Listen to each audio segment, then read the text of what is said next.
बहू कहाँ मर गई? अंदर से आवाज़, जिंदा हूँ माँ जी। तो फिर मेरी चाय अभी तक क्यों नहीं आई? कब से पूजा करके बैठी हूँ। ला रही हूँ माँ जी। बहू चाय के साथ भजिया भी ले आई। सास ने कहा, तेल का खिलाकर क्या मारेगी? बहू ने कहा, ठीक है माँ जी, ले जाती हूँ। सास ने कहा, रहने दे, अब बना दिया है तो खा लेती हूँ। सास ने भजिया उठाई और कहा, कितनी गंदी भजिया बनाई है तुमने। बहू, माँ जी, मुझे कपड़े धोने हैं, मैं जाती हूँ। बहू दरवाजे के पास छिपकर खड़ी हो गई। सास भजिया पर टूट पड़ी और पूरी भजिया खत्म कर दी। बहू मुस्कुराई और काम करने चली गई। दोपहर के खाने का वक्त हुआ। सास ने फिर आवाज़ लगाई, कुछ खाने को मिलेगा? बहू आवाज़ नहीं दी। सास फिर चिल्लाई, भूखे मारेगी क्या? बहू आई, सामने खिचड़ी रख दी। सास गुस्से से, ये क्या है? मुझे इसे नहीं खाना है, इसे ले जाओ। बहू ने कहा, आपको डॉक्टर ने दिन में खिचड़ी खाने को कहा, खाना तो पड़ेगा ही। सास मुंह बनाते हुए, हाँ तू मेरी माँ बन जा। बहू फिर मुस्कुराई और चली गई। आज इनके घर में पूजा थी। बहू 4 बजे से उठ गई। सबसे पहले स्नान किया, फिर फूल लाई, माला बनाई, रसोई साफ की, पकवान और भोजन बनाया। सुबह के 10 बज गए। अब सास भी उठ चुकी थी। बहू अब पंडित जी के साथ भगवान के वस्त्र तैयार कर रही थी। आज ऑफिस की छुट्टी भी है। इनके पति घर पर थे। पूजा शुरू हुई। सास चिल्लाती, बहू ये नहीं है, वो नहीं है। बहू दौड़ी दौड़ी आती है और सब करती है। अब दोपहर के 3 बज गए थे। आरती की थाली भी तैयारी कर ली थी। पंडित जी ने सबको आरती के लिए बुलाया और सबके हाथों में थाली दी। जैसे ही बहू ने थाली पकड़ी, थाली हाथों से गिर पड़ी। शायद भोजन बनाने समय बहू के हाथ में तेल लग गया था। सारे लोग तरह तरह की बातें करने लगे। कैसी बहू है, कुछ नहीं आता, एक काम भी ठीक से नहीं हो पाता, न जाने कैसी बहू उठा लाए, एक आरती की थाली भी संभाल नहीं सकती। पति भी गुस्सा हो गया, पर सास चुप रही, कुछ नहीं कहा, बस यही बोल के छोड़ दिया, सीख रही है, सब सीख जाएगी धीरे धीरे। सबको खाना परोसने लगी। बहू दौड़ दौड़ के खाना देती, फिर पानी लाती। करीब 70-80 लोग थे। इधर 2 नौकर और बहू अकेली, फिर भी वहाँ सारा काम बहुत ही अच्छे से करती है। अब उसकी सास और कुछ आस पड़ोस के लोग खाने पर बैठे। बहू ने खाना परोसना शुरू किया।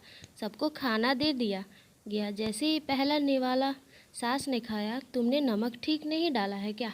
एक काम ठीक से नहीं करती, पता नहीं मेरे बाद कैसे ये घर संभालेगी।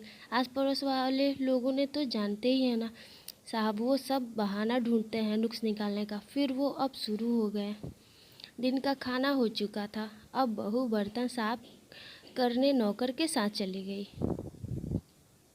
रात में जगराता का कार्यक्रम रखा गया। बहू ने भी 1-2 गीत गाने के लिए स्टेज पर चढ़ी। सास जोर से चिल्लाई, मेरी नाक में दम दम कर दो, गाना नहीं आता तो मत गा, वापस आ जा। बहू मुस्कुराई और गाने लगी। सबने उसके गाने की तारीफ की, पर सास मुंह फुलाते हुए बोली, इससे अच्छा तो मैं गाती हूँ, जवानी में मुझे तो कुछ भी नहीं आता।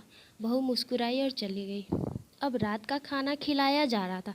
उसके पति के ऑफिस के दोस्त साइड में ही ड्रिंक करने लगे। उसका पति चिल्लाता, थोड़ा बर्फ लाओ, तो सास चिल्लाती, यहाँ दाल नहीं है, फिर चिल्लाता, कोल्ड ड्रिंक लेकर आओ, पापड़ ले जाओ। इधर उधर आखिर में उसके पति की शराब गिर पड़ी उसके एक दोस्त पर और बोतल टूट गया। पति गुस्से से 2 थप्पड़ अपनी पत्नी को लगाते हुए कहता है, जाहिल कहीं की, देखकर नहीं कर सकती, तुझे इतना भी काम नहीं आता। सारे लोग देखने लगे। उसकी पत्नी रोते हुए कमरे की तरफ दौड़ी। फिर उसके दोस्तों ने कहा, क्या यार, पूरा मूड खराब कर दिया, यहाँ नहीं बुलाता, हम और कहीं पार्टी कर लेते। कैसी अनपढ़ गंवार बीवी ला रखी है तूने, उसे तो मेहमानों की इज्जत और काम करना तक ठीक से नहीं आता, तुमने तो हमारी बेइज्जती कर दी। अब आसपास की औरतें और बहाना मिल गया था। वो कहने लगी, देखो क्या कर दिया तुम्हारी बहू ने, कोई काम ठीक से नहीं कर सकती। मैं तो कहती हूँ अपने बेटे की दूसरी शादी करा दो, छुटकारा पाओ इस गंवार से। सास उठी और अपने बेटे के पास जाकर उसे थप्पड़ मारा और कहा, अरे नालायक, तुमने मेरी बहू को मारा, तेरी इतनी हिम्मत कैसे हुई, तेरी टांग तोड़ दूंगी। उसके बेटे के दोस्त कुछ कहने ही वाले थे कि उसकी माँ ने घूरते हुए कहा, चुप, बिल्कुल चुप। यहाँ दारू पीने आए हो, जबकि पता है आज पूजा है और तुम्हें पार्टी करनी है। कैसे संस्कार दिए हैं तुम्हारे माता पिता ने तुमको? और किसने मेरी बहू को जाहिल बोला? जरा इधर आओ, चप्पल से मारूंगी अगर मेरी बहू को किसी ने शब्द भी कहा तो।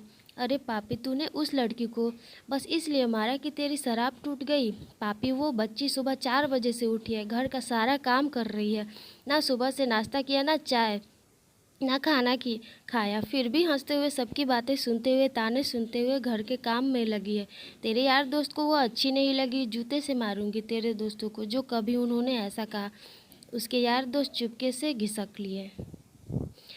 अब सास बहू के कमरे में गई और बहू का हाथ पकड़ा, बाहर लाई, सबके सामने कहने लगी, किसने कहा अपनी बहू को घर से निकाल के दूसरी बहू ले आए? जरा सामने आओ। कोई सामने नहीं आया। फिर सास ने कहा, तुम जानते हो कि क्या हो इस लड़की के बारे में? ये मेरी माँ भी है, बेटी भी है, इसलिए मुझे गलत काम करने पर डांटती है, और बेटी इसलिए कभी कभी मेरी दिल की भावनाएं समझ जाती है। मेरी दिन रात सेवा करती है, मेरे हजारे ताने सुनती है, एक शब्द भी नहीं बोलती, ना सामने ना पीठ पीछे। और तुम कहते हो दूसरी बहू लाओ। याद है ना चुटकी की दादी अपनी बहू की करतूत? सास ने गुस्से से पड़ोस की महिला को कहा, अभी पिछले हफ्ते ही तुम मियाँ बीवी भूखे छोड़ घूमने चले गए थे। मेरी इसी बहू ने 7 दिनों तक तुम्हारे घर पर खाना पानी, यहाँ तक कि तुम्हारे पैर दबाने जाती थी। तुम इसे जाहिल बोलती हो? जाहिल तो तुम हो, तुम सब हो। कोयले और हीरे में फ़र्क नहीं जानते। अगर आइंदा मेरे बहू के बारे में कुछ भी कहा तो एक लफ्ज़ तो तुम्हारा मुंह नोच लूँगी। बहू हिचकती हुई, रोते हुए फिर कमरे में चली गई। सास ने एक प्लेट उठाया और भोजन परोसा, बहू ने के कमरे में खुद ले गई। सास को भोजन लाते देख तो बहू ने कहा, अरे माँ, माँ जी आप क्या कर रही हैं? मैं खुद ले आती। सास ने प्यार से ताना मारते हुए कहा, डर मत, इसमें जहर नहीं मिलाया तुझे, अब खा ले, पर मुझे अभी तू ही मेरे घर की बहू चाहिए। बहू ने अपनी सास को रोते हुए गले से लगा लिया। सास भी रो दी पहली बार और कहा, चल खाना खा ले। फिर मजाक करते हुए कहा, फिर मेरे पैर दबाने चले आना, और ये ख्याल मन में मत लाना कि सास और बोलती है, किसी दिन मैं इसका गला दबा दूंगी। क्योंकि कभी भी यह सोचती थी, दोनों खूब हंसने लगे हैं। कुछ रिश्ते बहुत मीठे होते हैं, बस कड़वी होती है।